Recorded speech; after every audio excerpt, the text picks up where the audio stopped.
السلام علیکم جناب، کیا حال ہیں آپ سب کے؟ چلیں جی، نیلم کے مرکز کا نیکسٹ پارٹ سٹارٹ کرتے ہیں۔ میجراس وہ پہلے ہی زخمی ہے، کچھ رحم کریں، وہ بے وقوف ہے، نادان ہے، میں اسے سمجھاؤں گی، بچی ہے، مر جائے گی، میم بشریٰ نے کہا۔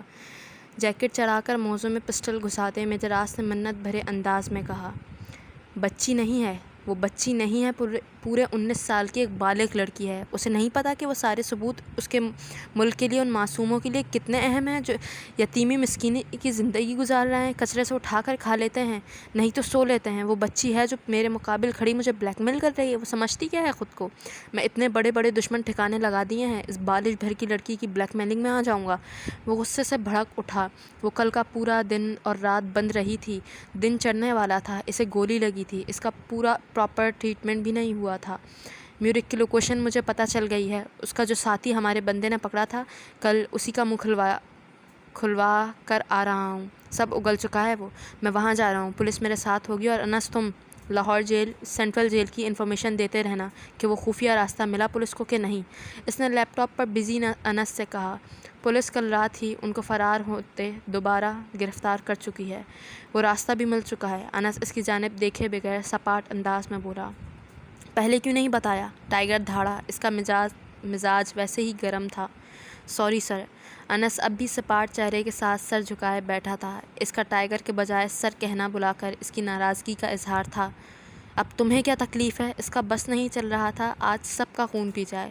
کچھ نہیں سر، انس نے سنجیدگی سے کہا، بس میں مر جاؤں، تم سب خوش ہو جاؤ۔ عجیب چڑچڑا اور بدمزاج ہو رہا تھا وہ جو اندر تھوڑی سانسیں لے رہی ہے اس کا سوچ لینا، مر جائے گی وہ بھی۔ اس کے باہر جاتے قدم انس کے جملے سے بن گئے تھے۔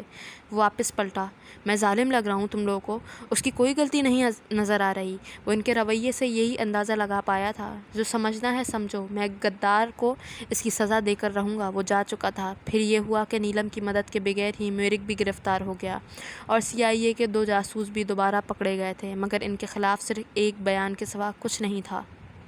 میورک کی گرفتاری نے میڈیا پر ہلچل مچا دی تھی، کیونکہ میجراس نے اس میں پولیس کو بھی شامل کر لیا تھا۔ امریکہ کی جانب سے ثبوت مانگے جا رہے تھے۔ آج بھی میجراس کی ہیڈ کوارٹر طلبی ہوئی تھی۔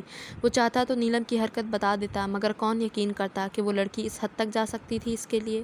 اپنا سب کچھ داؤ پر لگا چکی تھی، سب کچھ، ایک جان بچی تھی وہ بھی۔ وہ صوفے پر ٹانگ پسار کر بیٹھا تھا جب انس اس کے پاس آیا۔ مہناز کو اسد زبیر لغاری نے اپنی سیکیورٹی میں آسٹریلیا بھیج دیا ہے، جبکہ وہ آسٹریلیا نہیں پہنچا۔ اتنے آرام سے اس نے بم پھوڑا؟ کیا؟ میجراس کے اس کے الفاظ میں کیا کچھ نہیں تھا۔ وہ غائب ہو چکا ہے۔ وہ کہاں گیا؟ پاکستان اور آسٹریلیا کے درمیان ایئرپورٹ کا عملہ بھی نہیں بتا سکا۔ انس مزید بولا تو میجراس جھٹکے سے اٹھا اور تہہ خانے کی جانب چل پڑا۔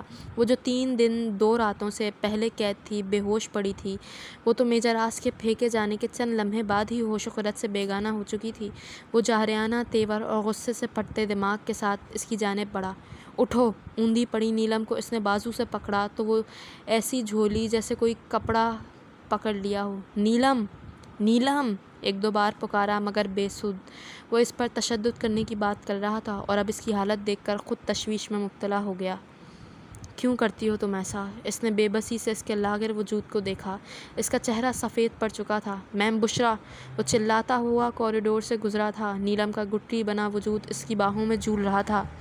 پلیز آپ اپنی لیڈی ڈاکٹر سے رابطہ کریں، اسے ہوش نہیں آ رہا۔ وہ اسے اپنے کمرے میں لے آیا تھا، جو کچھ دیر پہلے ہی ہیٹر کی بنا پر گرم کر چکا تھا۔ میم بشریٰ سر ہلا کر نکل چکی تھی۔ میجراس نے کمبل اس کے اوپر اچھے سے لپیٹ دیا اور اس کے سرانے بیٹھ گیا۔ اس کا چہرہ پھیکا پڑ رہا تھا، ہونٹ ٹھنڈ سے نیلے ہو رہے تھے۔ عجیب دہرا تھا، وہ غلط بھی تھی اور مظلوم بھی۔ میجراس نے بے اختیار اس کے بال سنوارے۔ انس کھانستا ہوا اندر آیا جب میجراس نے کاٹ دار نظروں سے اسے دیکھا۔ وہ میں سمجھا آپ بزی تھے۔ انس مسکرا رہا تھا۔ اس کی مسکراہٹ کے پیچھے کیا وجہ تھی میجراس اچھے سے جانتا تھا۔ لیڈی ڈاکٹر نے آتے ہی ان کو باہر بھیج دیا۔ لڑکی کو ویکنیس بہت ہے اور گولی کا زخم بھی ابھی نہیں بھرا، سر پر، کمر پر، گردن پر بہت زخم ہے۔ کیا تشدد کیا ہے؟ کوئی مجرم ہے؟ انہوں نے میم بشریٰ سے پوچھا، جبکہ انس اور میجراس بھی کھڑے تھے۔ نہیں، ایک ایکسیڈنٹ میں زخمی ہوئی ہے، انہوں نے بات سنبھالی۔ ٹھیک ہے، آپ ان کی خوراک کا خیال رکھیں، انشاءاللہ بہتر ہو جائیں گی۔ عقل ٹھکانے آئی ہے کہ نہیں؟ میجراس نے کیپٹن نیلم سے پوچھا جو بیڈ گراؤنڈ سے ٹیک لگائے بیٹھی تھی۔ اس نے نفی میں سر ہلایا۔ میجراس آگے بڑھا، اس کا بخار چیک کرنے کی غرض سے اس کے ماتھے پر ہاتھ رکھا، جسے نہایت ناگواری سے نیلم نے جھٹک دیا، جبکہ اس کی پرحدت پیشانی کی جلن میجراس نے اپنی ہتھیلی میں محسوس کی تھی۔ یہ ہمدردیاں مت جتائیں۔ وہ چیخی تو میجراس نے کانوں میں انگلیاں ٹھونس دیں، جبکہ وہ کھانسنے لگی تھی۔ میجراس نے پانی کا گلاس بھر کر اس کے حوالے کیا تھا۔ وہ کھانس کھانس کر سرخ ہو چکی تھی۔ میجراس نے گلاس اس کے آگے کیا، جسے پوری قوت سے اس نے پھینکا تھا۔ میجراس کو اس سے یہی توقع تھی۔ اس کی جگہ کوئی اور ہوتا تو غصے سے اسے دور رکھتا، مگر وہ خاموشی سے کمرے سے نکل گیا۔ 2 گھنٹے بعد میم بشریٰ اس کمرے میں آئی تھیں۔ اسے اٹھنے کا اشارہ کیا اور ان کے پیچھے ہی میجراس اور انس بھی آئے تھے۔ ساتھ ان کے 4 اور آدمی تھے، ایک وہی لیڈی ڈاکٹر بھی اور وکیل صاحب بھی۔ سب کی موجودگی نے نیلم کو حیران کر دیا۔ وہ اٹھ کر تو بیٹھ چکی تھی، باقی سب انس کی کھینچ کھینچ کر لائی گئی کرسیوں پر بیٹھ گئے تھے۔ وکیل صاحب نے کیپٹن نیلم کے چہرے کے زخم دیکھتے سر پر دوپٹہ جمائی کھڑی میم بشریٰ کو دیکھا۔ لڑکی کی مرضی شامل ہے نا؟ پہلا نکاح ہوگا جس میں لڑکی نے لڑکے کے ساتھ زبردستی کی ہوگی۔ میجراس کے پاس کھڑے انس کا منہ بند نہیں رہا تھا۔ میجراس نے مکہ اس کی پیٹ میں جڑا۔ آؤچ! کچھ کہا آپ نے بیٹا؟ وکیل صاحب نے انس سے پوچھا۔ وہ میں کہہ رہا تھا لڑکے سے بھی مرضی پوچھ لیں۔ اس کا مسئلہ سن کر گواہان کھی کھی کرنے لگے۔ یہاں دستخط کرو بیٹا۔ ہو چکا آپ کا ڈرامہ، چلیں بتائیں کہاں رکھے ہیں سارے ثبوت؟ 1 گھنٹے بعد وہ اس کے سر پر سوار کھڑا تھا۔ یہ کیسا نکاح تھا؟ ہم نے قبول ہے قبول ہے قبول ہے تو بولا ہی نہیں۔ ایک اور مسئلہ بیان کیا گیا۔ ٹائیگر نے دانت پیسے میم بشریٰ اور انس نے منہ پر ہاتھ رکھتے کہہ ضبط کیا۔ ابھی بولا تو ہے۔ ٹائیگر نے صبر سے کام لیا۔ نہ کوئی گانا، نہ کوئی ریڈ ڈانس، نہ کوئی ڈھول، نہ کوئی مولوی۔ ایسی ہوتی ہے شادی؟ وہ اسے جان بوجھ کر زج کر رہی تھی۔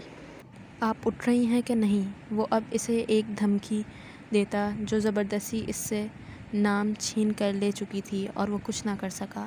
چل رہے ہیں؟ وہ کمبل ہٹا کر کھڑی ہو چکی تھی۔ جب واپس آئی تو بلیک ٹراؤزر پر ریڈ شرٹ اور بلیک میجراس کی جیکٹ پہن رکھی تھی۔ دوسروں کی چیزیں واپس بھی کر دینی چاہیے اگر بندہ کبھی ہمدردی میں دے ہی دے تو۔ وہ اس کے برابر کار میں بیٹھا تنزیہ بولا۔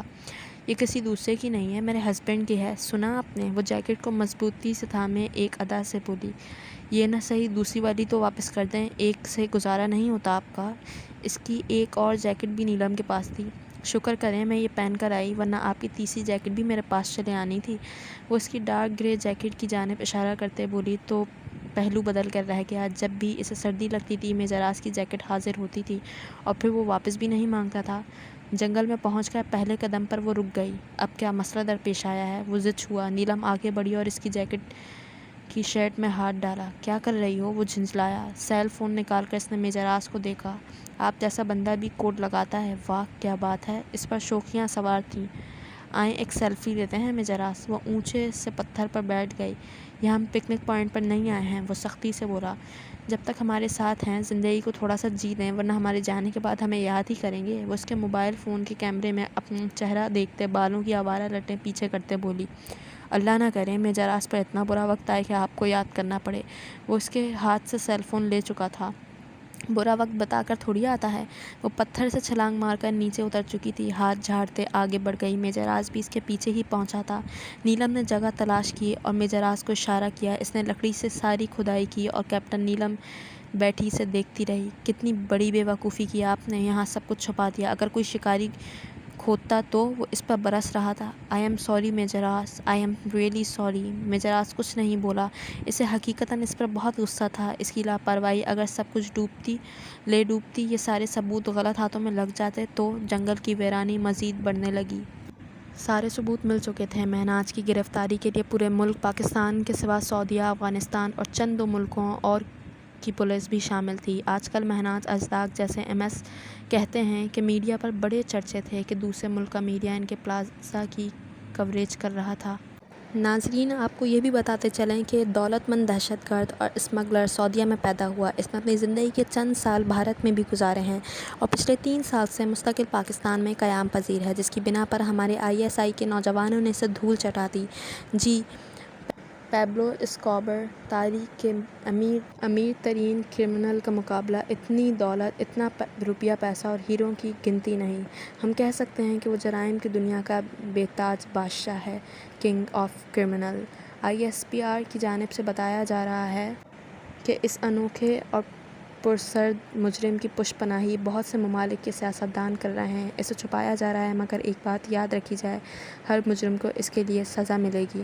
ناظرین، مزید وقت ہمارے ساتھ رہیے اور دیکھیں MS پلازا کی تحسین و آرائش۔ میڈیا کو خبر مل چکی تھی، ہر چینل اسے اپنی پسند کا مسالہ لگا کر پیش کر رہا تھا۔ کوئی اسے جرائم کی دنیا کا بادشاہ کہہ رہا تھا، تو کوئی حسن بے مثال، کوئی دولت کے پہاڑ گن رہا تھا، تو کوئی مردہ ضمیروں کو جگاتا اسے ایک دہشت گرد قرار دے رہا تھا۔ نیلم نے سرد بڑھتے چینل بدلا۔ لوگ آتے ہیں اور چلے جاتے ہیں۔ اسے لگا یہ آواز اس کے کان کے بالکل قریب ہے۔ نیلم کا دل پسلیوں میں اچھل پڑا۔ اس نے گردن گھما کر ادھر ادھر دیکھا۔ لاؤنج میں کوئی نہیں تھا۔ ماتھے سے پسینہ صاف کیا۔ Captain Neelam, are you okay? Ma'am Bushra نے اس کے چہرے کے اڑتے اڑتے رنگ دیکھ کر دریافت کیا۔ ہاں جی۔ اس نے تھوک نگلا۔ گھبرائی ہوئی لگ رہی ہیں۔ وہ سوپ کا پیالہ اسے تھما کر بولی۔ نہیں تو۔ وہ ریلیکس ہوئی۔ آج ہمارا موضوع ہے ایک دہشت گرد، ایک اسمگلر، ایک انڈر ورلڈ کا بلیک اسٹار جس کا اصل نام مہناز ازتاک ہے۔ کیا وجہ تھی کہ اس قدر خوبرو نوجوان پڑھا لکھا شخص اس قدر گر گیا؟ کیوں اس نے اپنی زندگی تباہ کی؟ اس شخص کا پراسرار کردار ہمیں نوجوانوں کو کیا انسپائریشن دیتا ہے کہ بھئی واہ کیا حسن ہے اس بندے کا، کیا پرسنالٹی ہے، واہ کیا پلازا ہے، کیا سٹائل ہے۔ زندگی ہو تو ایسی ایک جانا مانا اسمگلر اور دہشت گرد، یہ انسپریشن ڈیولپ کرنی چاہیے ہمیں اپنی نوجوان نسل میں۔ نہیں، بالکل نہیں۔ موویز کے ڈراموں کے یہ کردار حقیقی زندگی میں منہ کے بل گرتے ہیں، آج نہیں تو کل۔ جب ان کا ضمیر جاگتا ہے تو پھر انہیں سونے نہیں دیتا، جاگنے نہیں دیتا، کھانے پینے نہیں دیتا۔ ہو سکتا ہے ممکن ہو کہ اس کی پراسرار شخصیت کے پیچھے کوئی دردناک کہانی ہو، مگر درد کے بدلے اگر ہمدردی ہی دینے لگے تو پوری دنیا اس کے درد کو محسوس کرے گی، چیخے گی، چلائے گی، خوشیاں تو ختم ہو جائیں گی۔ درد کے بدلے درد دیا جائے، ضروری تو نہیں خود نہ جی سکو تو دوسروں کو بھی جینے نہ دینا۔ کہاں کی انسانیت ہے؟ ہمیں اپنے لوگوں میں اسٹرانگ اور نیگیٹیوٹی کردار کی آگاہی بڑھانی چاہیے۔ اگر کوئی انسان جرائم کی دنیا میں بہت آگے بڑھ گیا ہے تو اسے ایک رول ماڈل کی طرح فلموں، کہانیوں اور ڈراموں دکھانے کے بجائے ان کا انجام دکھایا جائے اور شعور پیدا کیا جائے کہ مجرم ہے، پھر وہ کتنا ہی طاقتور کیوں نہ ہو۔ اسے یہاں نہیں، روز محشر اس کی عدالت میں تو ضرور پیش ہونا ہے، جہاں صرف انصاف ہوگا، حق کی جیت ہوگی اور باطل کا سر نیچے ہوگا۔ جہاں کچھ چینلز اس کے حسن و دولت اور طاقت کے قصیدے پڑھ کر معصوم ذہنوں کو ورگلا رہے تھے، وہیں ایک آدھ چینل حقائق سامنے رکھ رہا تھا، کیونکہ یہ تو حقیقت تھی کہ اس کے کردار بہت جلد لکھاریوں کے ذہن میں ایک نئی کہانی تشکیل دے دیتے ہیں۔ ان کہانیوں میں ایسے کرداروں کو رول ماڈل دیکھنا سراسر انسانیت کے ساتھ زیادتی ہے۔ نیلم کی پرسوچ نگاہیں اسکرین پر جمی تھیں۔ اسے یقین نہیں آتا تھا کہ وہ جسے درندے اور وحشی کے ساتھ اتنے دن رہ کر آئی ہے اور جان مال عزت سمیت محفوظ رہی ہے، کیوں، کیسے، کیا وہ واقعی ایک پراسرار شخصیت تھا؟ 10 دن بعد شام کا اندھیرا پھیلنے والا تھا۔ سورج ڈوبنے کو بیتاب نظر آ رہا تھا۔ میجر آبس کھڑکی کے باہر کا یہ حسین منظر دیکھ رہا تھا۔ ٹائیگر؟ نیلم کی کنفیوز سی آواز اس کی پشت پر ابھری، مگر پچھلے 10 دنوں سے وہ اس کی ہر آواز پر کان لپیٹ لے تھا، اس پر بھی یہی کیا تھا۔ وہ اس 10 دنوں سے خاموشی کی مار رہا تھا، اس کے کسی سوال کا جواب نہ دیتا، جہاں اسے موجود دیکھتا وہاں سے غائب ہو جاتا، وہ بات کرنے لگتی تو اٹھ جاتا۔ اسے پچھلے 3 روز سے بخار تھا، وہ اس کی ناراضگی برداشت نہیں کر پا رہی تھی، شدت گریہ سے اس کی آنکھیں سوج گئی تھیں۔ میجراس، نیلم نے اس کا بازو تھام کر ہلایا تھا۔ میجراس ہماری بات تو سنیں نا۔ وہ رونے لگی، گرم سیال سبز کٹوریوں سے بہنے لگا۔ میجراس نے جھٹکے سے اپنا بازو چھڑوایا، مگر اس کی جانب دیکھنے سے گریز کیا تھا۔ ہم آپ کو بلیک میل نہیں کر رہے تھے، بس آپ کے غصے میں کہے وہ میجراس نے اس کی بات پوری نہیں ہونے دی۔ وہ کمرے سے جانے لگا تھا جب نیلم نے دوڑ کر اس کی کمر پر سر رکھتے بازو اس کے سینے کے گرد باندھ دیے۔ میجراس اس کی حرکت پر شدرد رہ گیا، جبکہ وہ اس کی کمر پر سر رکھے شدت سے رو رہی تھی۔ میجراس نے اس کے نازک ہاتھ اپنے چوڑے سینے سے ہٹانے چاہے، مگر وہ اور سخت کرتی اس کی پوری شرٹ اپنے آنسوؤں سے بھگو چکی تھی۔ ہمیں معاف کر دیں، ہم وعدہ کرتے ہیں ہم غدار نہیں ہیں، ہم نے وہ سب صرف آپ کے غصے میں کہے گئے الفاظ کی بنا پر کیا تھا، ورنہ ہمیں بھی ان لوگوں کا دکھ اتنا ہی ہے جنہوں نے مہناز جیسے دہشت گردوں کی وجہ سے اپنے کھو دیے۔ اس کی آواز بھاری ہو چکی تھی، وہ اس کے بدن کی حدت کو اپنے اندر اترتا محسوس کر رہا تھا۔ میجر راس نے اس کے ہاتھ اپنے سینے سے ہٹایا تو اس کے بدن کی تپش چند پل کے لیے اسے شرمندہ کر گئی، وہ بخار میں جھلس رہی تھی۔ ادھر بیٹھیں۔ میجر راس نے اسے اپنے سامنے بیڈ پر بٹھایا اور پانی کا گلاس لے کر آیا، جسے اس نے دونوں ہاتھوں سے تھام کر گھٹاگھٹ چڑھا لیا۔ میجر راس نے گلاس تھام کر سائڈ ٹیبل پر رکھا اور اس کے سامنے کرسی کھینچ کر لاتا بیٹھ گیا۔ رو کیوں رہی ہیں؟ میں نے آپ سے کچھ کہا؟ ہیڈ کوارٹر کمپلین کی، رپورٹ میں شکایت کی یا نکاح کو ڈسکلوز کیا؟ بتائیں۔ اس نے نیلم کی جانب دیکھا جو اپنے ہونٹ کاٹنے میں مصروف تھی۔ آپ ناراض تھے اس لیے، وہ بہت دیر بعد بولی۔ آپ نے اتنا کچھ کیا، زبردستی کا نکاح بھی کر لیا اور میں ناراض بھی نہ ہوں۔ اس کے چہرے پر اب بھی سنجیدگی رقم تھی۔ ہو جایا کریں ناراض، پھر مان بھی جایا کریں۔ وہ ہاتھ کی پشت سے آنکھیں رگڑتی سو سو کر رہی تھی۔ میجر راس اٹھا اور ٹشو باکس لا کر اس کے سامنے کیا۔ نیلم نے ایک ٹشو اٹھایا۔ آپ اتنے دنوں سے ہم سے بات نہیں کر رہے تھے۔ روتے ہوئے ایک اور ٹشو اٹھایا۔ ہم نے سوری کارڈ بھی لکھا تھا۔ اس نے ایک اور ٹشو نکالا، ناک رگڑی۔ میم بشریٰ جو کافی لائی تھی آپ کے لیے، ایک اور ٹشو، وہ ہم نے بنائی تھی۔ 3-4 ٹشو اکٹھے نکال کر ناک رگڑی۔ 3 دن سے بخار ہے ہمیں۔ پھر ٹشو، مگر آپ نے پوچھا تک نہیں۔ وہ چہرہ ہاتھوں سے صاف کرنے لگی تو میجر راس نے پھر ٹشو باکس اس کے آگے کر دیا۔ نیلم نے ایک نظر اسے دیکھا اور پھر ٹشو باکس کو جھپٹنے کے انداز میں پکڑ کر بیڈ پر پٹکا۔ میجر راس ذرا کی ذرا مسکرایا اور اس کے دائیں طرف بیڈ ٹشوز کی لگی چھوٹی سی ڈھیری مٹھیوں میں اٹھا کر روم ڈسٹ بن میں پھینک آیا۔ باتھ روم جا کر ہاتھ دھو کر آیا۔ نیلم اس کے روم میں ہی بیٹھی تھی، پھر بیڈ پر آہستہ آہستہ اوپر ہوتی لیٹ گئی۔ گلاس رکھنے کی آواز پر اس نے آنکھیں کھولی۔ مجھے آپ کی سب سے بری عادت پتہ ہے کیا لگتی ہے؟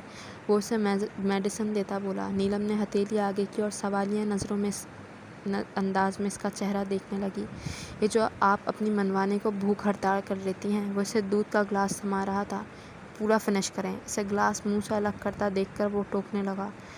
مجھے بچوں کی طرح ٹریٹ مت کریں۔ وہ تنکی۔ بچوں کی طرح؟ کم از کم بھی آپ مجھ سے 10 سال چھوٹی ہوں گی، وہ میڈیسن ڈرار میں رکھتا بولا۔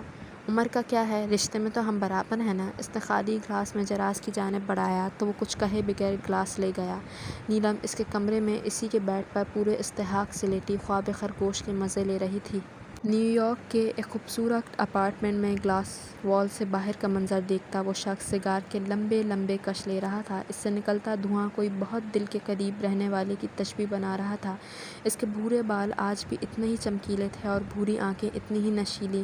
وہ آج بھی پینٹ کوٹ میں ملبوس تھا، وہی ایک ہاتھ پینٹ کی جیب میں ڈالنا اور دوسرے سے سگار پینے والا انداز۔ اس کے پیچھے 5 ملکوں کی پولیس تھی تو اس کے ساتھ 5 مختلف ملکوں کے سیاسی شخصیات، مگر اس کے رویے میں کوئی تبدیلی نہیں آئی۔ ہیلو، مہناز نام ہے میرا۔ ہاں، لوکیشن ٹریس کرنے کی ضرورت نہیں ہے۔ تم لوگ مجھے ڈھونڈ نہیں سکتے، میں خود آؤں گا۔ وہ ایسے بات کر رہا تھا جیسے میٹنگ کرنے جانا ہو کسی سے۔ کب آؤ گے؟ قیامت کے روز، کرنل ذاکر شاہ پھنکارا۔ جب تم بلاؤ۔ مہناز نے سگار کا دھواں گلاس ڈور پر چھوڑا۔ مڈ ٹاؤن مینہٹن اس کی گلاس ڈور سے صاف نظر آ رہا تھا۔ میری ایک شرط ہے، اس نے بے تاثر لہجے میں کہا۔ کیا؟ مہناز کی بھوری آنکھوں میں سبز آنچ آ سمائے کوئی خوبصورت سا عکس لہرایا۔ کیپٹن نیلم آئے گی مجھے گرفتار کرنے۔ وہ دونوں ہاتھوں کی انگلیاں ایک دوسرے میں پھنسائے صوفے پر بیٹھا تھا۔ سامنے بیڈ پر وہ سو رہی تھی، پرسکون نیند۔ 10 راتیں میجر راس نے اسے پاگلوں کی طرح جاگتے گزارتے دیکھا تھا، مگر وہ اسے سمجھانا چاہتا تھا جو اس نے کیا وہ غلط تھا۔ کم از کم ایک کیپٹن کی پوسٹ پر موجود فرد ایسا کام نہیں کر سکتا جس کا نیلم ابرار کو اچھے سے احساس تھا۔ حقیقت تو وہی جانتی تھی کہ اس نے یہ سب پاکستان کے لیے کیا تھا، یہاں کے باشندوں کے لیے، مگر میجر راس سے اپنی توہین کا بدلہ اس نے فرض سمجھا تھا۔ اس نے بے خوف سوتی نیلم کو دیکھا اور اٹھ کر ٹہلنے لگا۔ اس کے اندر کا اضطراب کم نہیں ہو رہا تھا۔ کرنل ذاکر شاہ نے جب سے مہناز کی ڈیمانڈ بتائی تھی تب سے وہ بے چین تھا۔ کیوں؟ وہ بیڈ پر سوئی بے خبر نیلم کے پاس آیا۔ اس کی نیند خراب نہ ہوئی ہو اسی ڈر سے اس نے اسے اٹھایا نہیں تھا اور خود لاؤنج میں سو گیا تھا، مگر جب سے اطلاع ملی تھی عجیب سی بے قراری لگ گئی تھی دل کو۔ وہ بیڈ کے کنارے آ بیٹھا ہے۔ اس کی نظریں اس شہد رنگ بالوں میں الجھنے لگیں۔ دھیرے سے ہاتھ بڑھا کر اس نے نیلم کے منہ پر آئے بال ہٹائے، یوں لگا بادلوں میں چھپا چاند باہر آ گیا ہو۔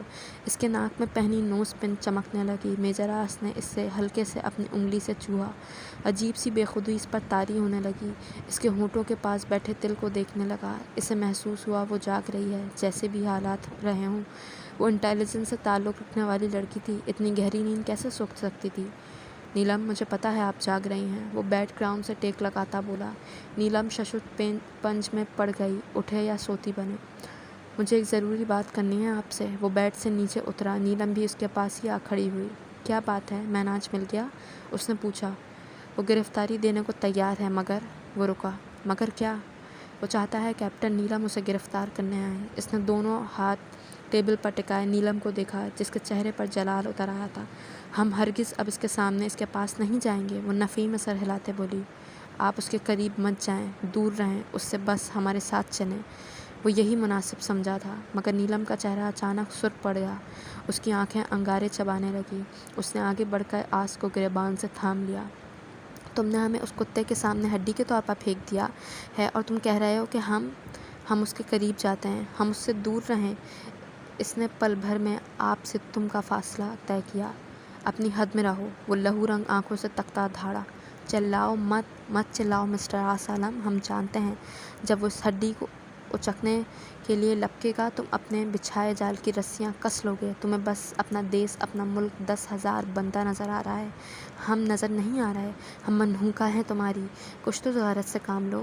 وہ عجیب حسدانی انداز میں چلا رہی تھی۔ میجر آس اس کی سوچ پر شدید رہ گیا۔ اس نے ساکھ نظروں سے بھپری نیلم کو دیکھا۔ میں نے تمہیں ہڈی… اس کے منہ سے الفاظ نہیں ادا ہو رہے تھے۔ اس نے اسے گن چلانا سکھائی، کراٹے سکھائے اور اتنی ٹریننگ دی، پھر بھی اس کی حفاظت کا ہر سامان کیا۔ جب مہناز نے اسے ایموشنلی ٹریپ کرنا چاہا تو اس نے نیلم کو سیلف ڈیفینس کی اجازت دی اور مشن کو پھینکا بھاڑ میں۔ اور اب وہ اسے کہہ رہی تھی وہ اسے استعمال کر رہا ہے۔ یہ رشتہ بھی اس نے اپنی مرضی سے جوڑا، ایگریمنٹ بھی خود سائن کیا، مگر آخرکار سارا الزام آیا اس کے سر پر۔ وہ خاموشی سے باہر نکل گیا۔ نیلم، جو اس کی جانب سے کسی سخت قسم کے رد عمل کے انتظار میں تھی، اس کی شکایتی نظریں دیکھ کر سہم سی گئی۔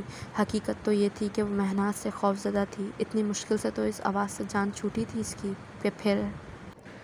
کل کرنل ذاکر شاہ آئے تھے کیپٹن نیلم سے بات کرنے اور اس کی غلط فہمی اور چھوٹی گھٹیا سوچ بدلنے کہ وہ اسے استعمال کر رہے ہیں۔ کل تو میم بشریٰ، کیپٹن ارج، کیپٹن منزا سب جائیں گے، تو کیا وہ ان سب کو استعمال کر رہے ہیں؟ ان کی برین واشنگ ہی تھی کہ اس کا دماغ کچھ حالات پر واپس آیا۔ ایک بار پھر ان کے درمیان بات چیت بند ہو چکی تھی۔ وہ اپنے اسپائی ایئر پیس پھر سے نکالے بیٹھی تھی۔ اسے کل جانا تھا۔ ان سب کے ساتھ وہ اپنی تیاریاں مکمل کر رہی تھی۔ اس سے پہلے وہ نہا کر نکلی تھی جب میم بشریٰ نے اس کے بالوں کی لمبائی دیکھنے کو ان کو کلز ختم کر دیے۔ اسٹریٹ بال گھٹنوں کو چھونے کی کوشش کر رہے تھے۔ وہ وائرلیس میں الجھی ہوئی تھی جب میجر آس کمرے کے اندر داخل ہوا۔ آپ کی نوز پن کہاں ہے؟ اس کے سوال پر نیلم ابرار ٹھٹک سی گئی تھی۔ وہ سمجھتی کہ وہ اسے دیکھتا تک نہیں ہے، مگر چند سیکنڈ میں اتنی ننھی سی تبدیلی وہ محسوس کر گیا۔ یہ لیں۔ اس نے ہتھیلی نیلم کے سامنے پھیلائی۔ وہ وائس چھو کر جھٹکے سے اٹھی تھی۔ کھلے بال دائیں شانے پر بکھر سے گئے۔ آپ نے بال کیوں اسٹریٹ کروائے؟ وہ قدرے ناگواری سے پوچھ رہا تھا۔ نوز پن کی طرف بڑھتا اس کا ہاتھ یکلک ہی ٹھہر سا گیا۔ ستارے نیلم ابرار کے آس پاس گردش کرنے لگے۔ وہ ویسے ہی وہ محویت تھی کہ کل والی تلخ کلامی کے باوجود بول رہا تھا۔ جائیں واش کر کے آئیں ہیئرز، اس نے نیلم کو حکمیہ لہجے میں کہا۔ مگر کیوں؟ کیونکہ میں کہہ رہا ہوں، وہ سختی سے بولا۔ نہیں مان رہے ہم آپ کی بات؟ پہلی مرتبہ تو اس نے بال اسٹریٹ کیے تھے۔ مجھے آپ کی یہی بات اچھی نہیں لگتی؟ وہ تب کر بولا۔ ہاں، آپ کو تو ہماری کوئی بھی بات اچھی نہیں لگتی، وہ تیکھے لہجے میں کہتی نوز پن ڈالنے لگی۔ یہ بھی ہے، ٹائیگر نے اس کے ہاتھ سے نوز پن لیتے کہا۔ یہ واپس کرتے جائیں ہماری نوز پن، اس کے چلاتے وہ دروازہ زور سے مارتا نکل گیا۔ مہناز وعدے کے مطابق حاضر تھا۔ اس کا پلازہ ویسے ہی جگمگا رہا تھا، گارڈز کی ویسی ہی سیکیورٹی تھی۔ وہ اوپر فلور میں ایک پر موجود تھا جہاں ہیرے پڑے ہوتے تھے۔ اس نے تمام گارڈز کو نیچے بھیجا اور خود وہ روم کھول کر اندر داخل ہو گیا۔ ڈیجیٹل لاک کھولے تو ہیروں کی چمک نے ان بھوری آنکھوں کو چندھیا دیا۔ ہیرے اتنے تھے کہ ان کی چمک نے پورے کمرے کو منور کر رکھا تھا۔ ایم ایس پلازا کے اوپر آرمی ہیلی کاپٹر گھوم رہے تھے تو نیچے پولیس کی گاڑیاں تھیں۔ اس کے فارم ہاؤس پر بھی اسی طرح حملہ کیا گیا تھا۔ گارڈز بھاگنے لگے تھے، بندوقیں پھینک کر، چھتیں پھلانگ کر۔ میجر آس ہیلی کاپٹر کے اوپر سے پورا ویو دیکھتا پولیس آفیسر کو گائیڈ کر رہا تھا۔ اس کا پلازا سے درجنوں افراد ایسے ملے تھے جو نہ زندوں میں تھے نہ مردوں میں۔ اس کے فارم ہاؤس میں بھی یہی حال تھا۔ پیٹر کو ایس پی بلال نے ہتھکڑیاں لگا کر اندر پھینکا تو وہ اسے انگریزی میں گالیاں نکالنے لگا۔ کیپٹن نیلم، آپ سب سے اوپر والے فلور پر چلی جائیں۔ میجر آس کی آواز اپنے ایئر پیس میں سن کر وہ لفٹ کے ذریعے اوپر بھاگی۔ کیپٹن نیلم کے سوا کوئی نہ آئے۔ کرنل ذاکر شاہ کو اس نے ایک بار پھر وارن کیا۔ نیلم ریوالور اوپر کی جانب کرتی چوکنا سی اوپر آئی۔ ہر طرف خاموشی تھی، صرف نیلم کی تیز سانسوں اور قدموں کی آواز آ رہی تھی۔ وہ کوریڈور کے آخری روم میں داخل ہوئی اور ٹھٹک کر دروازہ کھولا۔ اندر کوئی نہیں تھا سوائے کھلی الماریوں سے جھانکتے ہیروں کے، ان کی چمک کے، مگر نیلم ابرار نے ایک بار بھی ان کی جانب نہیں دیکھا تھا۔ وہ دروازے سے اندر داخل ہو کر سیدھی جا رہی تھی جب اس نے اپنے پیچھے دروازہ بند ہونے کی آواز سنی۔ ٹھک! پیچھے مڑ کر دیکھا تو وہی تھا جس کی امید تھی۔ وہ ایک ایک مضبوط قدم اٹھاتا اس تک آیا۔ اس کے قدموں کی دھک دھک نیلم ابرار کو اپنے دل میں محسوس ہو رہی تھی۔ بڑی منزلوں کے مسافر چھوٹا نہیں رکھتے گڑیا۔ سائیکہ کی آواز میں کہیں بات اسے یاد آئی۔ کون ہو تم؟ کہاں سے آئی ہو؟ کیا مقصد ہے تمہارا؟ میں یہ سب نہیں پوچھوں گا۔ میں جانتا ہوں تم جو کوئی بھی ہو میری خیر خواہ نہیں ہو سکتی۔ وہ ٹھہر ٹھہر کر بولتا اس کے سامنے آ کھڑا ہوا۔ تو وقت آ گیا نیلم ابرار، موت کے منہ میں ہاتھ ڈالنے کا۔ صحیح وقت تو یہ تھا۔ کیپٹن نیلم، میجر آس نے پکارا۔ میں کیپٹن نیلم ہوں، میجر آس عالم کی بیوی۔ میں ISI کے لیے کام کرتی ہوں۔ تم نے صحیح کہا، میں تمہاری خیر خواہ نہیں ہوں، ہو ہی نہیں سکتی کیونکہ خیر کا مطلب تو تمہارے ساتھ لگتا ہی نہیں۔ وہ بھی جواباً اسی کے انداز میں بولی۔ مہناز نے بھی پسٹل نکال لی اور چل کر اس کے قریب جانے لگا۔ دور رہنا نہیں تو فائر کر دوں گا۔ اس نے ایک گولی چلائی۔ مہناز نے پیر اٹھا لیا۔ 2 بار، دوسری بار بھی یہی ہوا اور تیسری بار بھی، مگر وہ اس تک پہنچ گیا تھا۔ اس کی گردن کے گرد لگے لوب کو کھینچ لیا۔ ایئر پیس کام کرنا بند کر چکا تھا۔ کیپٹن نیلم، میجر آس کی آواز کا گلا گھٹ گیا۔ میں مہناز اشتاق ہوں۔ ISI مجھے MS کے نام سے جانتی ہے۔ انڈر ورلڈ مجھے بلیک اسٹار کہتے ہیں۔ کیپٹن نیلم میری ملکہ ہے۔ اس نے نیلم کی آنکھوں میں جھانکا۔ تم ہمیں خوفزدہ کرنا چاہتے ہو تو سن لو، ہم تم جیسے درندے وحشی سے نہیں ڈرتے۔ وہ شیرنی کی طرح دھاڑی۔ جانتا ہوں، مگر کیا تم جانتی ہو کہ یہ سامنے کھڑا انسان درندہ اور وحشی کیوں بنا؟ نہیں، اور میں یہ جاننا بھی نہیں چاہتی۔ انڈرسٹینڈ؟ بیٹھ جاؤ، مہناز نے کہا۔ میں بغیر بتائے وار نہیں کرتا، تمہیں بتا کر تمہیں ماروں گا۔ اس نے فاصلے پر ہوتے کہا تو نیلم نیچے بیٹھ گئی۔ مہناز نے کافی سارے ہیرے مٹھی میں اٹھایا اور لا کر اس کی جھولی میں ڈال دیے۔ وہ کھڑا ان ہیروں کا بہائے جا رہا تھا۔ الماس نیلم ابرار کی گود میں بکھرے پڑے تھے۔ کیا ان کی چمک اٹریکٹیو ہے؟ وہ پنجوں کے بل اس کے سامنے بیٹھ گیا۔ بالکل بھی نہیں، اس نے خود ہی جواب دیا۔ تمہارے آس پاس بکھرے ہیں ہیرے، مگر تم ان سے کہیں زیادہ قیمتی اور اٹریکٹیو ہو۔ اس نے ہیرے اٹھا کر یوں ہی نیچے بکھیر دیا اور نیلم کے سامنے بیٹھ گیا۔ میں تمہیں بتانا چاہتا ہوں کہ میں کون ہوں، اور تم مجھے خوشی سے سنو گی کہ اس کی ایک بڑی قیمت ادا کروں گا۔ میں اپنی آزادی کو تمہاری محبت کی کامیابی کے نام کر دوں گا۔ وہ ریلیکس ہو کر بیٹھ گیا۔ نیلم اسے سننے لگی۔ میں سعودی عرب میں پیدا ہوا تھا، اس نے شروع کیا۔ مگر کافر، نیلم نے اس کی بات کاٹی۔ نہیں، میں مسلمان ہوں، نفی میں گردن ہلاتا بولا۔ Muslim are not terrorist, if you are terrorist you are not Muslim. ہا ہا ہا ہا۔ آدھے دہشت گرد مسلمان ہوتے ہیں، وہ قہقہ لگا کر ہنسا۔ وہ مجاہد ہیں جنہیں انگریز دہشت گرد کہتے ہیں، وہ دہشت گرد نہیں ہیں۔ مجاہد اور دہشت گرد میں بہت فرق ہوتا ہے، تم نے کبھی قرآن پڑھا ہو تب نہ۔ وہ اس کی بات پر بھڑک کر بولی تھی۔ قتل گناہ کبیرہ ہے اور اس کی معافی مانگ لو، گو کہ انسان معاف نہیں کرتے مگر رب معاف کر دے۔ شاید اپنے آپ کو پولیس کے حوالے کر دو۔ نیلم نے اس کے جھکے چہرے کو دیکھا۔ گناہ کبیرہ بغیر توبہ معاف نہیں ہوتے۔ فرمان الہی ہے، اگر تم کبیرہ گناہ سے اجتناب کرو تو ہم تمہارے صغیرہ کو ویسے ہی معاف کر دیں گے اور تم کو باعزت مقام جنت میں داخل کر دیں گے۔ جھکے سر کے ساتھ اس نے پڑھا۔ پھر رک کر نیلم کا حیران چہرہ اور پھٹی پھٹی آنکھیں دیکھیں۔ اللہ تعالیٰ کا ارشاد ہے کہ جو کسی مومن کو جان بوجھ کر قتل کرے اس کی سزا ہمیشہ کے لیے جہنم، اللہ کا غضب، اس کی لعنت اور اس قاتل کے لیے بہت بڑا عذاب ہے۔ نیلم کی آنکھوں میں دیکھتے اس نے ایک اور آیت کریم کا ترجمہ پڑھا۔ تم نیلم پر کپکپی طاری ہونے لگی۔ اس نے اپنے ہاتھوں لرزش محسوس کی۔ میں نے قرآن پاک کو حفظ کیا، یاد رکھا، پھر بھول گیا۔ وہ ٹھہرا۔ میں خود کو حق پر سمجھتا تھا، خون کا بدلہ خون، اور اس ایک حق نے میرے کتنے ناحق قتل کروا دیے۔ اس نے اپنے ہاتھوں کو دیکھا۔ میں آج یہاں ہوں تو صرف تمہاری وجہ سے۔ میرے اپنے تو سارے مر گئے تھے، مگر جب تمہیں کھو دیا تو میں نے سوچا تو ایک لڑکی ہو جو مجھے اچھی لگتی ہو، اس کے سوا تو ہمارا کوئی رشتہ کوئی بھی نہیں۔ چند لمحات کا ساتھ بس، اور جنہوں نے 20-30 سال اولادوں کے ساتھ گزارے، جب یونیورسٹی سے وہ واپس نہیں آتے ہوں گے، کوئی نشے سے، کوئی بلاس سے مر جاتا ہوگا تو کتنا تڑپتے ہوں گے، روتے چلاتے ہوں گے، پاگل ہو جاتے ہوں گے، جیسے میں ہو گیا تھا اپنے خاندان کی تباہی پر۔ میری بہن آئی تھی پاکستان ڈاکٹر بننے، یہاں اسے جلا دیا گیا، مار دیا گیا۔ میری آنکھوں کے سامنے میری کائنات، میری سوبی کو چھوڑ کر فوج کے بندے ہر بچے کو نکال رہے تھے۔ وہ خوف سے بارود بھرے ٹرک کے پاس کھڑی تھی، مگر کسی نے اس کی مدد نہیں کی، ہمیں جانے نہیں دیا۔ میں نے ہاتھ جوڑے، پیر پکڑے، مجھے جانے دو، مگر تم لوگ سمجھتے ہو تم لوگ سب کر سکتے ہو اور ہم کسی لائق نہیں۔ ٹرک پھٹ گیا، میری آنکھوں کے سامنے میری کائنات جلتی رہی، وہ آگ میں جل رہی تھی۔ تم سوچو اس کی کتنی تکلیف ہوئی ہوگی، کتنا درد ہوا ہوگا۔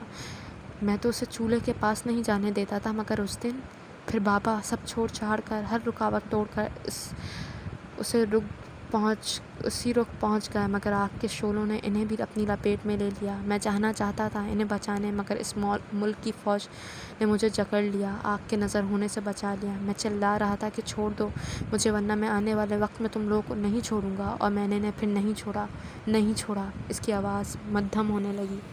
تم لوگ یہ سوچتے ہو کہ فلاں شخص دہشت گرد ہے، یہ کیوں نہیں سوچتے کہ وہ ایسا کیوں ہے؟ اس نے اپنی شکوہ کرتی نظروں سے کیپٹن نیلم کو دیکھا۔ میں بدلے کی آگ میں بھڑک رہا تھا، مجھے اس فوج سے بدلہ لینا تھا جس نے تمام اسٹوڈنٹس کو بچا لیا تھا سوائے میری بہن کے۔ یہ محض ایک حادثہ تھا، ایسا ہونا تھا، ورنہ انہیں کیا پتا تھا کہ وہ لڑکی کون ہے؟ کسی نے جان بوجھ کر اس کو مرنے کے لیے نہیں چھوڑا ہوگا، یقین کرو میرا، ہم بطور فوجی ایسا نہیں ہیں۔ وہ اس کی بات کاٹتی، اس کی غلط فہمی دور کرنے لگی تھی۔ نہیں تھا یہ ایک حادثہ، سوچی سمجھی پلاننگ تھی۔ آخر میری بہن ہی کیوں رہ گئی؟ کیوں تم لوگ سمجھتے ہو تم لوگ اپنے ملک کی حفاظت کرتے ہو؟ ہزاروں لوگ مرتے ہیں اور تم لوگ سکون سے سوتے ہو، یہ ہوتی ہے حفاظت؟ کیپٹن نیلم کا دل چاہا کہ بتائے اسے کو کیسے دن رات زخمی ہوتے ہیں، گولیاں کھاتے ہیں، موت کے کنارے سوتے رہتے ہیں۔ وہ بتائے کہ اسے وہ اس کے پلازا میں ایک رات نہیں سو سکی، ایک دن سیر ہو کر نہیں کھا سکی، مگر وہ خاموش رہی، جیسے سائیکا اسے سمجھاتی تھی۔ اسے سمجھ نہیں آتا تھا، ویسا ہی سامنے بیٹھے شخص کو بھی نہیں آنا تھا، جس پر گزری ہو وہی سمجھ سکتا ہے۔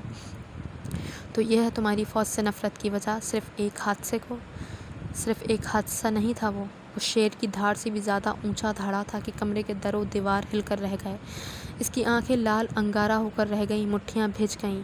نہیں تھا وہ ایک حادثہ، پوری زندگی اجاڑ گئی میری۔ اس نے نیلم کو کندھوں سے پکڑ کر جھنجھوڑ ڈالا۔ میں ایک خوشحال انسان برباد ہو گیا، میرا آشیانہ اجڑ گیا، میرا وہ غریب خانہ نظر آتش ہو گیا، سب ختم ہو گیا، اور ایک انتقام میں پاگل شخص، ایک دہشت گرد سامنے آ گیا۔ اس نے نیلم کو جھٹکے سے چھوڑا۔ تمہیں کہا تھا کہ مجھے دھوکہ مت دینا مجھے دھوکہ۔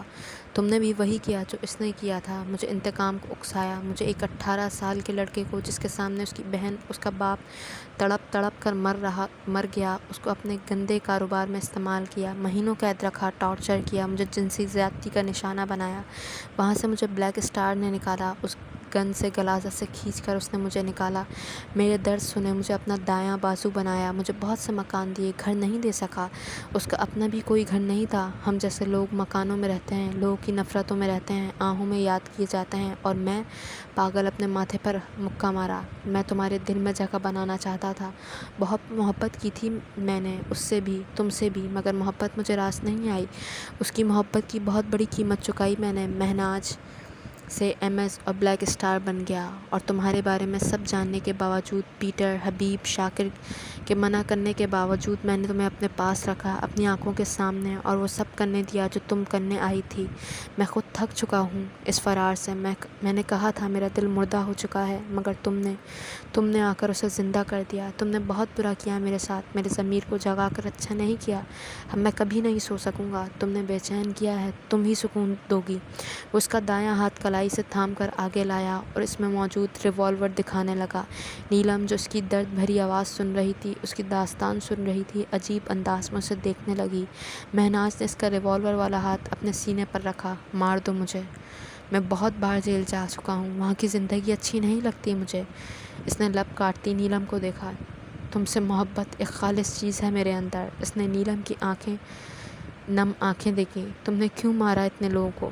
تمہیں خوف خدا نہیں آیا، رحم نہیں آیا؟ وہ آنسوؤں سے تر آواز میں چلائی۔ اس کے سینے پر 2-3 مکے مارے۔ میں کیسے مان لوں تم اپنے کیے پر نادم ہو؟ تم اب بھی سارا الزام فوج پر لگاتے ہو، ان پر کیوں نہیں جنہوں نے تمہاری بہن پر حملہ کیا؟ تم نے اپنے ایک بہن کے بدلے کتنوں کی بہن چھین لی، کتنے کوئی بھائی چھین لیے۔ وہ ہر آہ میں، ہر آنسو میں تمہیں بددعائیں دیتے ہوں گے۔ تم نے ہمارے اتنے ساتھی شہید کر دیے، میں کیسے مان لوں کہ تم دل رکھتے ہو؟ کاش تم پیدا نہ ہوتے تو آج کتنے سہاگ، کتنی گودیں زندہ ہوتی۔ تم کہتے ہو میں تمہارے دل کو جگایا۔ اس نے ہاتھوں سے اپنی جانب اشارہ کیا۔ میں نے، میری اتنی اوقات میں ایک مردے میں جان ڈالوں؟ مجھ گناہگار کو اللہ تعالیٰ نے وسیلہ بنایا کہ بس تم محسوس کر سکو، جب دل کے قریب رہنے والے چھن جائیں، ان کی موت کی خبر آئے تو کیسا محسوس ہوتا ہے۔ مارو تو تم ہمیں جس نے دھوکہ دیا تمہیں، جو اسی فوج سے تعلق رکھتی ہے جس کو تو اپنی بہن کا گنہگار سمجھتے ہو۔ مارو ہمیں کہ ہم اس شخص سے وابستہ ہیں جو تمہارا سب سے بڑا دشمن ہے۔ تم نے کیا ستم کیا ہے اس پر کہ اسے کوئی جذبہ، کوئی لمحہ محسوس نہیں ہوتا؟ کیوں اپنے درد اس کی زندگی میں بھی بھرتی ہے کہ ان کو چنتے چنتے ہم زخمی ہو چکے ہیں، لہو لہان ہو چکے ہیں، مگر اسے تسخیر نہیں کر پائے؟ کیا کیا ہے تم نے میجراس کے ساتھ کہ وہ جینا بھول گیا ہے؟ وہ اسے مار رہی تھی، اس کے منہ پر مار رہی تھی، اس کے سینے پر مار رہی تھی، اس سے سوال کر رہی تھی، شکوے کر رہی تھی۔ جنگ تو اپنے اختتام کو پہنچ چکی تھی، اب جو باقی رہ گئے تھے وہ دل کے معاملے تھے۔ کرنل کا بیٹا ہے وہ، کرنل شہیر عالم کا۔ اس کے باپ نے میرے محسن بلیک اسٹار کے خلاف مشن شروع کر دیا تھا۔ بہت بہادر تھا اس کا باپ، میں نے مروا دیا اسے بہت دھمکیاں دی، اسے بیٹے کو اغوا بھی کر لیا۔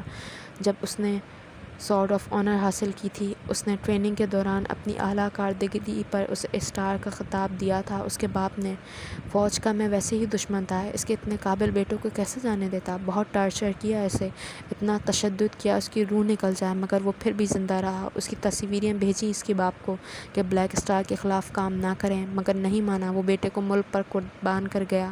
پھر ایک اور میجر آیا، اس نے چھڑوا لیا اسے، ورنہ آج وہ زندہ نہ ہوتا۔ وہ ہر جذبے سے آ رہی ایک کہانی کی طرح اسے بتا رہا تھا اور وہ ہچکیوں سے رو رہی تھی، بلک بلک کر۔ کتنا ظالم تھا وہ! اللہ کرے تمہیں کبھی سکون کی موت نہ آئے، تم تڑپو، ایڑیاں رگڑو، مگر وہ تمہیں اپنے پاس نہ بلائے، تمہیں عرش پر فرش کبھی پناہ نہ ملے۔ عبرت کا نشان بنو تم دنیا کے لیے، تم برباد رہو، ساری زندگی تمہارے دل میں پچھتاوا رہے، یہ احساس ظلم کا دیمک تمہیں چاٹتا رہے، ہر اجڑے گھر کی آگ لگے تمہیں مہناز۔ وہ میجراس پر کیے اس کے ظلم کو سنتی آپے سے باہر ہو گئی تھی، چیخ چیخ کر اسے بددعائیں دے رہی تھی اور وہ ساکت بیٹھا سن رہا تھا۔ مجھے مار دو، مجھے تم ہی مارو گی، میں زندہ نہیں رہ سکتا، خود اپنے آپ کو نہیں مار سکتا، مجھے گرفتار نہیں ہونا، مجھے مرنا ہے بس۔ وہ ریوالور اس کے ہاتھ میں تھماتا منت کرتے بولا، ہم نہیں ماریں گے تمہیں، اتنی آسان موت نہیں آنی چاہیے تمہیں۔ وہ چیخ پڑی، میں تمہیں آج سالم کے ساتھ جیتے نہیں دیکھ سکتا۔ وہ بے بسی سے بولا، ٹھیک ہے مار دو ہمیں، مگر ہم تمہیں اتنی آسانی سے مرنے نہیں دیں گے۔ وہ وحشت بھرے انداز میں غرائی، دیکھو ملکہ، میں نے قسم کھائی تھی کائنات کی کہ اگر تم دھوکے باز نکلی تو تمہارا خون ضرور بہاؤں گا، مجھے موقع مت دو ورنہ میں مجبور ہو جاؤں گا۔ وہ بے بسی کی انتہا پر تھا۔ نیلم نے نفی میں سر ہلایا، میرے اپنے دل نے مجھے مار دیا۔ وہ مدھم آواز میں بولا تو وہ گھمبیر لہجہ، دلکش آواز تو جیسے غائب ہو کر رہ گئی تھی۔ میری گلابی ڈائری میری اسٹڈی میں موجود ہے، وہ تمہارے لیے ہے اگر تم زندہ بچ گئی تو۔ اس نے اپنا پسٹل والا ہاتھ نیلم کی ناف کی دائیں طرف رکھا۔ اسے پورا یقین تھا کہ وہ اسے نہیں مارے گا، بھلا وہ کیسے اسے مار سکتا تھا جس کی وجہ سے آج وہ اس حال کو پہنچا تھا، مگر اس کے یقین کی ڈور بہت بے رحمی سے ٹوٹی۔ ٹھا! اس پلازا میں فائر کی آواز گونجی تو پاگلوں کی طرح پورا پلازا میں سے تلاش کرتے میجراس کے قدم لڑکھڑا سے گئے تھے۔ وہ اس کی آواز کے تعاقب میں بھاگا تھا۔ ایک عالم تھا جو سناٹے میں آ چکا تھا، ایک پنچھینے تھے جو تنکوں کے آشیانے میں دبک گئے تھے، ایک جھیل تھی جو آج ساکت ہو گئی تھی۔ یہ سناٹا فضا اپنے ساتھ وہاں تک لے گئی جہاں جہاں سے اس لڑکی کا گزر ہوا تھا۔ نیلم نے پھٹی ہوئی بے یقین نگاہوں سے اسے دیکھا تھا۔ ان سبز آنکھوں میں نمی ڈول رہی تھی، سنہری بکھرے بال خون آلودہ ہو چکے تھے۔ مجھے معاف کر دینا ملکہ، میری فطرت نہیں بدل سکتی۔ اس کے پیٹ سے نکلتے خون کو دیکھنے لگا اور اس لال مادہ سے انگلی رنگ کر ایم لکھ دیا۔ میناج ملکہ میجر مرکت۔ وہ اپنے مختلف ناموں اور شخصیت کی بنا ایک ہی حرف کے مدار میں گردش کرتے کردار تھے۔ ان تینوں کرداروں کے پاس ان کے الگ الگ چہرے کی بنا پر الگ الگ نام تھے۔ وہ جنگ کے دوران جذبوں سے کھیل رہے تھے اور ایک دوسرے سے ٹکراتے زخم کھا رہے تھے۔ نیلم پر ایک آخری الوداعی نگاہ ڈالتے اس کے گال کو چھوا۔ خون اس کی سفید پڑے چہرے پر بہت نمایاں نظر آ رہا تھا۔ وہ اٹھ کر باہر جانے لگا۔ ہیرے آس پاس بکھرے پڑے تھے، سب کھلا تھا، مگر اب دل کی دنیا بدل چکی تھی۔ اسے کسی نے نہیں ہرایا تھا، وہ خود ہارا تھا، خود اپنے آپ سے ہار گیا۔ اس نے دروازے کی نوب گھمائی اور اگلے ہی لمحے فائر کی آواز ایک بار پھر ایم ایس پلازا میں گونجنے لگی، مگر اس بار ایک فائر نہیں تھا، 1 2 3 4۔ اس کی ٹانگوں پر کیپٹن نیلم نے اتنے نشان ڈال دیے تھے کہ وہ فرار نہیں ہو سکتا تھا۔ میجر راس نے اسے لمحے دروازہ کھولا تو میناج پورے کچ سے اس کے پیروں میں آ کر گرا تھا۔ اس کے چہرے پر تکلیف اور کرب کے آثار تھے۔ وہ گھٹنا پکڑنے کی کوشش کر رہا تھا جس میں گولی اس شدت سے گھسی تھی کہ درد اس سے برداشت نہیں ہو رہا تھا۔ وہ ویسے بھی برداشت کے معاملے میں ایک کمزور انسان تھا۔ کیپٹن نیلم۔ میجر راس اسے ایک نظر دیکھنے کے بعد کمرے کے اندر پڑی نیلم کو دیکھ رہا تھا۔ سر، اپر فلور، لاسٹ روم۔ میجر راس نے وائرلیس میں یہ الفاظ ادا کیے اور اندر بھاگا۔ کیپٹن نیلم۔ وہ اس کی جان آنکھوں میں آ چکی تھی۔ وہ بے سدھ پڑی تھی، ریوالور اب بھی اس کے ہاتھ میں تھا۔ انس، ایمبولینس کو بلاؤ، جلدی۔ اس نے پھر رابطہ کیا اور آگے بڑھ کے نیلم کو اٹھایا۔ اس کا بے جان وجود میجر راس کے بازو میں مقید تھا اور میجر راس کے چہرے پر رقم محبت، فکر، پریشانی مہناز ازداق کی نظروں سے پوشیدہ نہ رہی تھی۔ وہ راستے میں پڑے مہناج کی زخمی ٹانگوں پر سے گزر کر اسے یوں ہی باہوں میں لے کر نکل گیا۔ مہناج پر ایک نظر نہیں ڈالی تھی اور مہناج کی نظر نے جو دیکھا تھا وہ بہت جان لیوا تھا۔ اس کا ہٹا ہاتھ پہلو میں گر گیا۔ میجر راس کی پشت اور نیلم کے بے جان لٹکتے بازو آخری منظر تھا جو اس نے راہداری میں دیکھا تھا۔ دل کے ستائے لوگ، یہ اپنے پرائے لوگ، تاریخ نگری میں شمع جلائے لوگ، محبت کی آس پر دہلیز سجائے لوگ، بیج الفت سے درخت لگائے لوگ، آتش عشق سے دل بجھائے لوگ، جھکے کاندھوں پہ درد اٹھائے لوگ، غم محبت میں رب بھلائے لوگ، دیدار یار کی خاطر چین لٹائے لوگ، چاندنی راتوں میں نین لڑائے لوگ، ہائے یہ محبت میں مات کھائے لوگ۔ ایم ایس پلازا کا کوریڈور اب پولیس آفیسرز اور آرمی آفیسرز سے بھر گیا۔ کرنل ذاکر شاہ اور ایس پی بلال اس کی جانب بڑھ رہے تھے۔ اس کی آنکھیں بند ہونے لگیں۔ ایک اور دھوکہ۔ چلیں جی، آج کے لیے اتنا ہی۔ باقی لاسٹ پارٹ کے لیے تھوڑا سا انتظار کیجیے گا۔ اپنا بہت خیال رکھیے گا۔ اللہ حافظ۔